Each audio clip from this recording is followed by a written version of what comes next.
सब लोग इस पर हंसते थे कि वो एक पागल है, मगर जब इसे सर्द महल में डाल दिया गया तो एक और पागल भी वहां आ निकला। अचानक इसकी आंखों की धुंध छटने लगी, चेहरे के तासुरात तेज सख्त और नफरत से भर गए। असल में वो जान बूझ कर बादशाह के सामने पागलपिन का नाटक कर रहा था ताकि बादशाह इसे सर्द महल में भेज दे, क्योंकि सर्द महल में वो शैतानी मलिका रहती थी जो कभी पूरे हरम पर छाई हुई थी। वो इक़्तिदार चाहता था, वो बदला चाहता था, वो इन लोगों को जहन्नम में धकेलना चाहता था जिन्होंने इसके बच्चे को मारा था। तुम मुझे पहचानती हो? कौन नहीं जानता मग़रिबी अजीम मलिका को? कभी तुम पूरे हरम की सबसे ज्यादा महबूब थीं।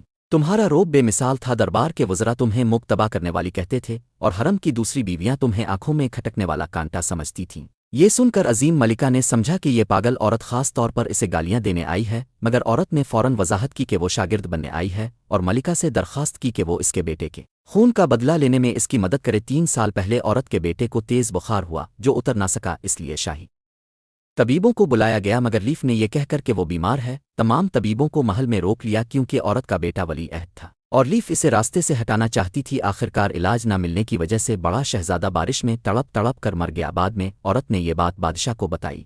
इसे उम्मीद थी कि बादशाह लीफ को सख्त सजा देगा, मगर लीफ ने कहा कि वो हामला थी और अचानक चक्कर आ गया था, इसी वजह से तबीब रुक गए और यह हादसा हो गया। ये सुनते ही बादशाह ने न सिर्फ अपने मरे हुए बेटे को भला दिया बल्कि लीफ को तरक्की देकर आला मलिका बना दिया और खुशखबरी मलिका माँ को सुनाने के लिए दौड़ पड़ा। तब औरत को एहसास हुआ कि एक मामूली दर्जा रखने वाली औरत कभी ताकतवर खानदान की लीफ का मुकाबला नहीं कर सकती। लीफ ने यह सब इसलिए किया ताकि इसका अपना बच्चा मुस्तकबिल का बादशाह बन सके और वो खुद बरसों बाद मलिका माँ बन जाए। मगर इसी लम्हे से इसके डरावने ख्वाब खामोशी से शुरू हो चुके थे। अगले दिन लीफ की ताजपोशी की तकरीब में औरत जान बोझ कर आगे बड़ी, पागल बनकर चीखती रही कि लीफ ने इसके बच्चे को मार डाला। गुस्से में अंधे बादशाह ने फौरन इसे सर्द महल में डाल दिया, लेकिन दरवाज़ा बंद होते ही औरत की आंखों में खूनखार चमक आ गई, क्योंकि सर्द महल में आना भी इसके मंसूबे का हिस्सा था। यहाँ वो पुरानी रहती थी और सिर्फ वही उसकी मदद कर सकती थी। औरत ने घुटनों के बिल बैठकर इसे सलाम किया और अपनी पूरी दास्तान सुना दी। मुझे इक़्तिदार नहीं चाहिए, मुझे 1000 दुश्मनों पर फतह नहीं चाहिए, मुझे बस अपने बच्चे का बदला चाहिए।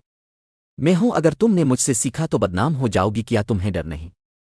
पहले मैंने कभी मुकाबला नहीं किया, मगर मैंने अपने बच्चे को अपनी बाहों में मरते देखा है। अगर बदला लेने के लिए बनना पड़ा तो वो भी कबूल है। अपने जैसे दुख की हमसफर देखकर ने इसकी मदद का फैसला किया। इसे खुद जैसा बनाने के लिए सख्त तरबियत दी। पानी पीने के लिए हाथ इस्तेमाल करने की इजाज़त न थी। रोज़ नंगे पांव सीधी लकीर पर चलना पड़ता। गुस्ल भी गुलाब की पंखड़ियों से करना होता। 1 साल बाद औरत ने तमाम फ़नून सीख लिए, बल्कि उस्ताद से भी आगे निकल गई। इसी दौरान लीफ ने एक शहजादे को जन्म दिया और अब तो मलिका भी इससे डरती थी। 3 दिन बाद बारिश मांगने की रस्म थी। ने कहा अब बदला लेने का वक्त आ गया है। इसने एक यशम का तावीज़ दिया और कहा कि आवजी नामी कनीज को तलाश करना, वो मदद करेगी। रात को सर्द महल में अचानक आग लग गई। औरत को बचाने आई, मगर उसने जाने से इनकार कर दिया। मैं अपनी सारी जिंदगी की यादें तुम्हें दे चुकी हूँ, मुझे कोई अफसोस नहीं। बस याद रखना, इस महल में मोहब्बत करना मौत के बराबर है। ये आग ने खुद लगाई थी ताकि औरत बाहर निकल सके और खुद अपनी बेमानी जिंदगी खत्म कर सके। दरवाज़ा बंद हुआ और की अलमनाक जिंदगी खत्म हो गई। औरत ने ज़मीन पर झुककर उसका शुक्रिया अदा किया। मलिका के हुक्म से सबको दूसरे महल मुंतकिल किया गया। यूं औरत सर्द महल से आज़ाद हो गई। अगले दिन इसने यशम का तावीज़ आवजी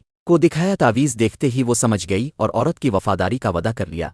अब सबसे ज़रूरी काम बदला है, सब तैयार है, बस वक्त और मौका दरकार है। आखिरकार बारिश मांगने का दिन आ पहुंचा। जब बादशाह दुआ कर रहा था, झेल पर एक कुश्ती नमूदार हुई। कुश्ती पर रक्स करती औरत ऐसी लग रही थी जैसे आसमान से उतरी देवी हो। इसी लम्हे मूसलाधार बारिश बरसने लगी। ये देख कर बादशाह इससे बेहद मुतासिर हुआ। इसे फौरन आला दर्जा दिया गया और ख़ास महल में भेज दिया गया। लीफ गुस्से से पागल हो गई। इसने अपने नौमौलूद बेटे को बहाना बनाकर बादशाह को बुलाने की कोशिश की, मगर बादशाह इस चाल को समझ गया। बाद में लीफ ने अपनी कनीज़ों को औरत को जलील करने का हुक्म दिया। झगड़ा बड़ा बात बादशाह तक पहुंची। सबको लगा अब सख्त सज़ा मिलेगी, मगर औरत फौरन घुटनों के बिल गिर गई और सज़ा मांग ली। मैंने गलती की है, जो सज़ा मिलेगी कबूल है। ये देखकर सब हैरान रह गए और सब मुंतज़िर थे कि बादशाह अब क्या फैसला करता है।